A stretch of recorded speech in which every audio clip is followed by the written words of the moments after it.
Gender school and society में आज के इस वीडियो में हम बात करने वाले हैं जेंडर बायस की, लैंगिक पक्षपात की। और साथ ही साथ हम जानेंगे role of teacher in reflection of gender bias, कि किस तरह से टीचर क्लास में गर्ल्स एंड बॉयज के बीच में जेंडर बायस को बढ़ा भी सकते हैं और कम भी कर सकते हैं। तो वीडियो को पूरा देखिए और लास्ट में कमेंट करके अपना फीडबैक जरूर दीजिएगा। तो वीडियो को हम शुरू करते हैं।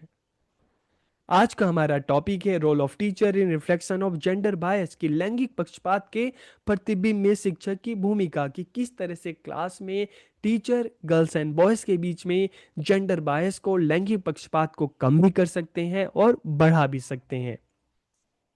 तो सबसे पहले हम बात करेंगे, जानेंगे कंसेप्ट ऑफ जेंडर बायस के बारे में, लैंगिक पक्षपात की अवधारणा। तो जब हम जेंडर बायस की बात करते हैं, लैंगिक पक्षपात की बात करते हैं, तो देखिए नाम से पता चल रहा है लैंगिक पक्षपात मतलब लिंग के आधार पर पक्षपात करना, बायस करना। ठीक है, तो it refers to the tendency to discriminate against individual on the basis of gender, कि इससे तात्पर्य क्या है, लिंग के आधार पर व्यक्तियों के साथ पक्षपात करने की प्रवृत्ति से है। लेकिन देखिए इसकी खासियत भी है, जब हम जेंडर बायस की बात करते हैं ना, क्या चीज इसको जेंडर डिस्क्रिमिनेशन से अलग बनाती है, कि यह अक्सर अनजाने में होता है। ये जो जेंडर बायस होता है ये जानबूझकर नहीं होता, ये अनजाने में होता है।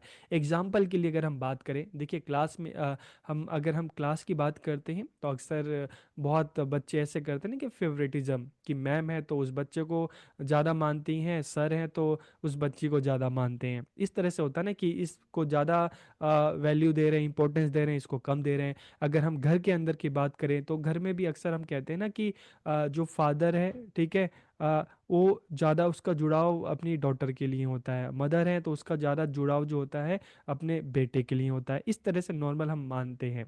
ठीक है, तो यहाँ पर क्या है कि जो लैंगिक पक्षपात हो रहा है, जेंडर बैसनेस जो हो रही है, ये जानबूझकर नहीं हो रही, ये अनजाने में हो जा रही है। ठीक है, तो मतलब इसके पीछे कोई ऐसे इंटेंशन नहीं होती, ये अनजाने में होता है। तो it is the tendency to give preference to one gender over the other, कि एक लिंग को दूसरे लिंग से अधिक अ, तरजीह देने की प्रवृत्ति है। और ये जो होती है अनजाने में होती है, जैसे मैंने आपको बताया कि घर में भी इस तरह का हमें देखने को मिलता है।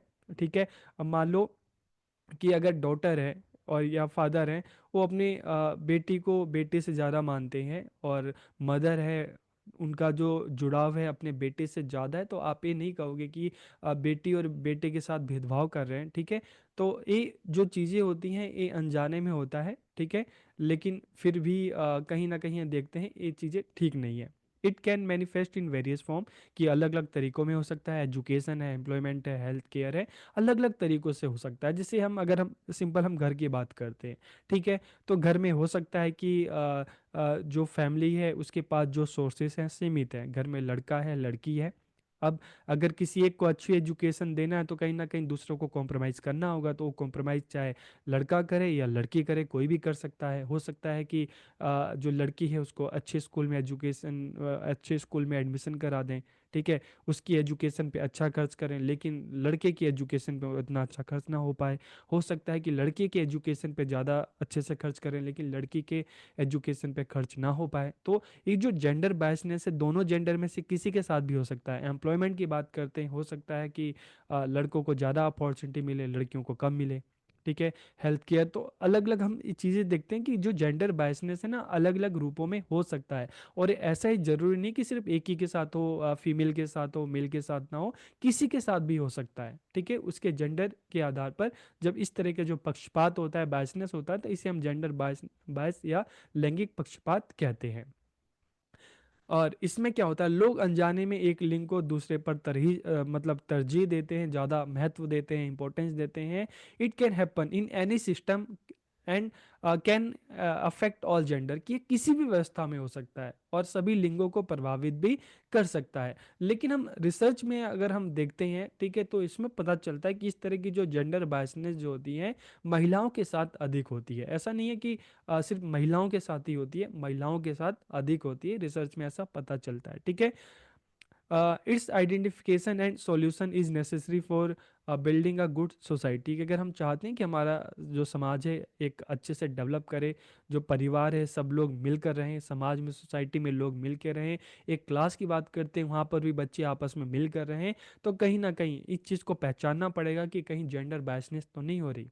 और अगर पता चल रहा है कि बच्चों के मन में अगर ऐसा लग रहा है तो कहीं ना कहीं बच्चों से बात करके इसको दूर करने का प्रयास भी करना चाहिए। ठीक है, अब हम बात करते हैं role of teacher in reflection of gender bias की, लैंगिक पक्षपात के प्रतिबिंब में शिक्षक की भूमिका। तो देखिए, सबसे पहले जब हम स्कूल की बात करते हैं तो स्कूल क्या है?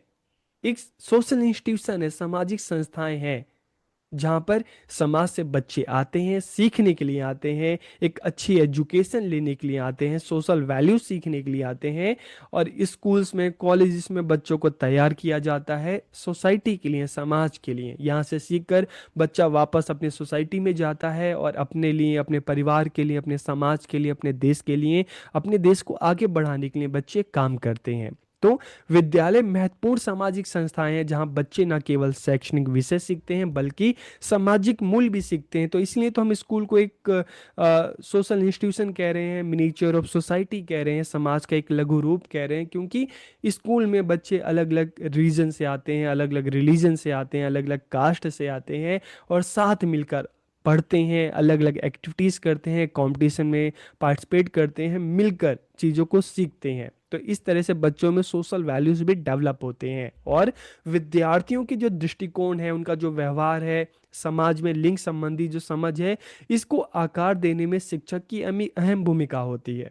अगर टीचर चाहता है कि बच्चे समाज में किसी तरह का कोई भेदभाव ना हो, कोई डिस्क्रिमिनेशन ना हो, तो सबको एक इक्वेलिटी की, समानता की अगर शिक्षा दें, सबको इक्वल अपॉर्चुनिटी दे, तो फिर बच्चों में भी इस तरह का पॉजिटिव एटीट्यूड डेवलप होगा। लेकिन अगर टीचर क्लास में देखें तो बच्चों में भी अगर डिस्क्रिमिनेशन करें, भेदभाव करें, बायसनेस करें, तो इस तरह का जो एटीट्यूड है बच्चों में भी धीरे धीरे डेवलप होगा। तो इसलिए इसमें अगर हम बात करते हैं जेंडर बायस में, ठीक है, लिंग संबंधी समझ को आकार देने में, तो शिक्षकों की अहम भूमिका होती है क्लास में। शिक्षक अपनी शिक्षण पद्धतियों से, कक्षा के व्यवहार और विद्यार्थियों के साथ बातचीत के माध्यम से या तो जो ये लैंगिक पक्षपात है इसको और बढ़ा सकते हैं या उसको कम करने में मदद कर सकते हैं। एग्जाम्पल के लिए अगर हम देखें कि अगर मान लो टीचर मान लेते हैं कि boys are better at sports and girls are better at dance, की लड़के खेल में बेहतर होते हैं और लड़कियां नृत्य में बेहतर होती हैं। और यही अगर चीज़ें मान ले तो मतलब क्या होगा कि जितने स्पोर्ट्स इवेंट हैं सब में सिर्फ बॉयज़ को भेजा जाएगा और जितने भी डांस से रिलेटेड इवेंट है उसमें गर्ल्स को भेजा जाएगा। तो इससे गर्ल्स एंड बॉयज़ के बीच में अगर हम देखें तो पक्षपात तो होगा। क्यों?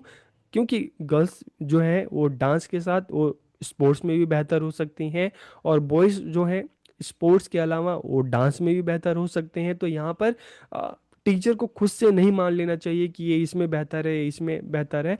जिसका जो इंटरेस्ट है, जो जिसमें अच्छा कर सकता है, उसको उस तरह से अपॉर्चुनिटी देनी चाहिए। ठीक है, तो अगर टीचर बच्चों के चॉइस के हिसाब से, उनके जो एबिलिटी है उसके हिसाब से बच्चों को अपॉर्चुनिटी दे तो जेंडर बायसनेस जो होती है कम होगी। लेकिन अगर टीचर अपने हिसाब से मान के बैठे कि लड़के स्पोर्ट्स में अच्छे हैं तो उनको स्पोर्ट्स में भेजा जाए, लड़कियां जो हैं डांस में अच्छी हैं तो इनको सिर्फ डांस में भेजा जाए, अगर इस तरह का एटीट्यूड हो तो फिर क्या होगी, क्लास में जेंडर बायसनेस जो है उसको और ज़्यादा बढ़ेगा। अब क्वेश्चन आता है हाउ टीचर में रिफ्लेक्ट जेंडर बायस, कि किस शिक्षक किस प्रकार क्लास में, क्लासरूम में लैंगिक पक्षपात है, जेंडर बायस है, इसको प्रदर्शित कर सकते हैं, इसको बढ़ा सकते हैं। तो हम अलग अलग पॉइंट्स देखते हैं। सबसे पहले हम देखते हैं different expectation from boys and girls, की लड़कों और लड़कियों से अलग अलग अपेक्षाएं करना। अगर टीचर क्लास में बॉयज एंड गर्ल्स से अलग अलग एक्सपेक्टेशंस रखे कि गर्ल्स इसमें अच्छी होंगी, बॉयज इसमें अच्छे होंगे, तो जेंडर बायसनेस बढ़ेगा। अगर टीचर ये मान ले कि क्लास में जो है कि लड़के जो हैं वो मैथ्स में, साइंस में, स्पोर्ट्स में बहुत अच्छा करते हैं, जबकि लड़कियां जो हैं वो आर्ट्स में, लैंग्वेज में अच्छा मतलब करें, तो अगर इस तरह की उम्मीदें टीचर अपनी क्लास में पाल लें, बच्चों से रख लें कि नहीं लड़के हैं तो मैथ और साइंस में अच्छे होंगे, लड़कियां हैं तो लैंग्वेज और जो आर्ट्स हैं उसमें अच्छी होंगी। तो इससे क्या होगा, इससे क्लास में जो गर्ल्स हैं जो बॉयज़ हैं उनका जो परफॉर्मेंस है, उनका जो कॉन्फिडेंस है वो प्रभावित होगा, वो कम होगा। क्योंकि लड़कियां भी मैथ साइंस में स्पोर्ट्स में अच्छी हो सकती हैं, लड़के भी लैंग्वेज में और आर्ट में अच्छे हो सकते हैं। फिर क्लासरूम इंटरेक्शन, कक्षा में बातचीत, अगर मान लो क्लास की हम बात करते हैं तो क्लास में आप सिर्फ ज़्यादातर जो बातचीत अपने जो टीचिंग लर्निंग है उसमें सिर्फ बॉयज से बात ज़्यादा करो, ठीक है, गर्ल्स से कम करो। बॉयज से ज़्यादा क्वेश्चन पूछो, गर्ल्स से मत पूछो। और या मान लो इसका अपोजिट देखें कि आप गर्ल्स से ही ज़्यादा बात करो, गर्ल्स से ही ज़्यादा क्वेश्चन पूछो, गर्ल्स से ही ज़्यादा उम्मीदें करो, बॉयज से ना करो। तो अगर इस तरह की क्लास में इंटरेक्शन होगा, बातचीत होगा, तो इससे क्या होगा, इससे या तो लड़के या तो लड़कियां, ठीक है, बोलने के लिए धीरे धीरे उनका जो मोटिवेशन है वो डाउन होगा।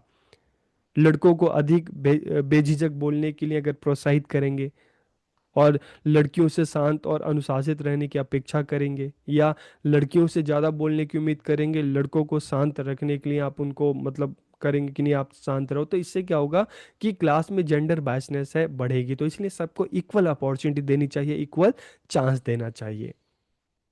फिर डिवीजन ऑफ रिस्पॉन्सिबिलिटी, जिम्मेदारियों का बंटवारा। तो टीचर में assign task based on gender related stereotype, कि शिक्षक क्या कर सकते हैं। बहुत बार अगर एक नेगेटिव एटीट्यूड लेके चलेंगे कि शिक्षक लिंग संबंधी रूढ़ियों के आधार पर काम सौंप सकते हैं, कि मान लो फर्नीचर है और टेक्निकल टास्क है, ये लड़के अच्छा करते हैं तो उनको लड़कों को दिया जाए। और साफ सफाई है और नोटिस बोर्ड है उसको डेकोरेट करने का काम अगर ये लड़कियां ही अच्छा कर सकती हैं तो इसलिए बस लड़कियों को दिया जाए।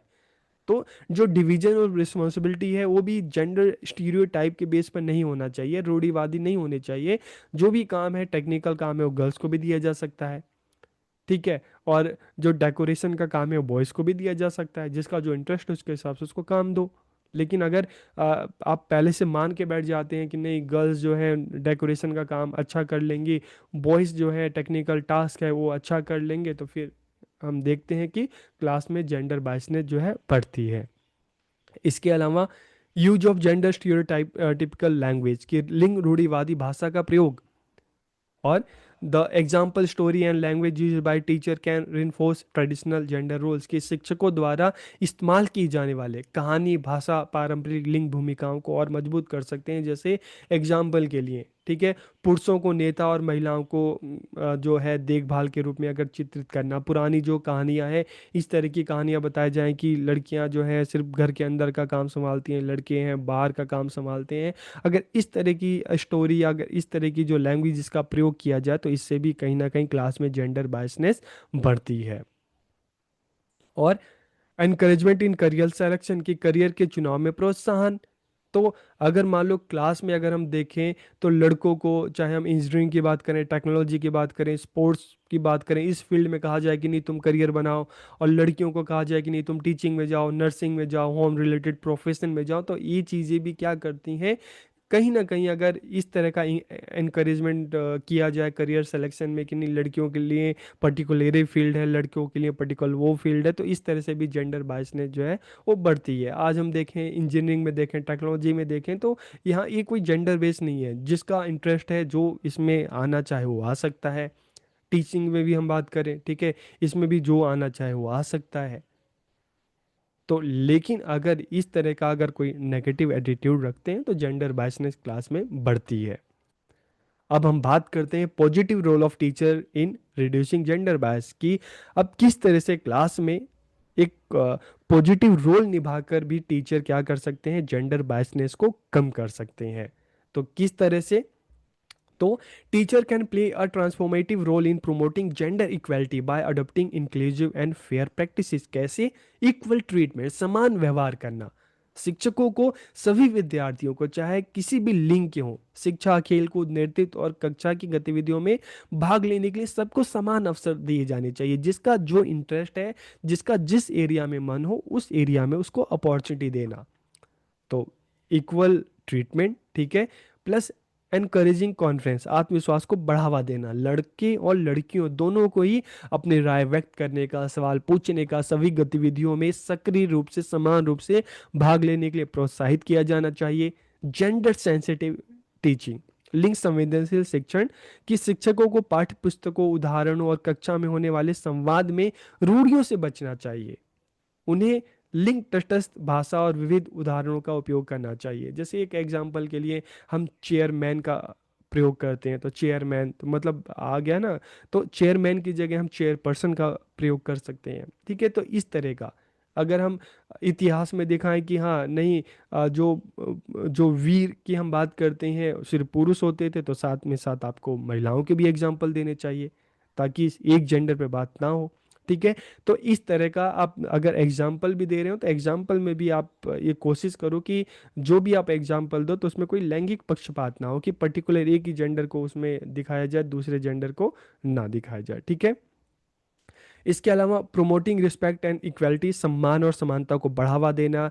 शिक्षक चर्चाओं, गतिविधियों, वास्तविक जीवन के उदाहरणों के माध्यम से लैंगिक समानता, आपसी सम्मान और मानवाधिकार के बारे में जागरूकता पैदा कर सकते हैं। और चैलेंजिंग स्टीरियोटाइप, रूढ़ियों को चुनौती देना। कैसे? शिक्षकों को विद्यार्थियों को इस बात के लिए प्रेरित करना चाहिए कि वे अपनी रुचियों और करियर जो का चुनाव अपनी लिंग आधारित अपेक्षाओं की बजाय अपनी क्षमताओं और रुचियों के आधार पर करें। ऐसा नहीं है कि जो गर्ल्स है तो उनको सिर्फ टीचिंग में, नर्सिंग में, उसी में कहा जाए कि नहीं तुम उसमें ही जाओ। नहीं, आपका जिस फील्ड में इंटरेस्ट है, अगर आप इंजीनियरिंग में जाना चाहो तो आप उसमें जाओ। बॉयज़ का है कि जरूरी नहीं कि तुम इंजीनियरिंग में जाओ, तुम अगर टीचिंग में जाना चाहे तो आप टीचिंग में भी जाओ।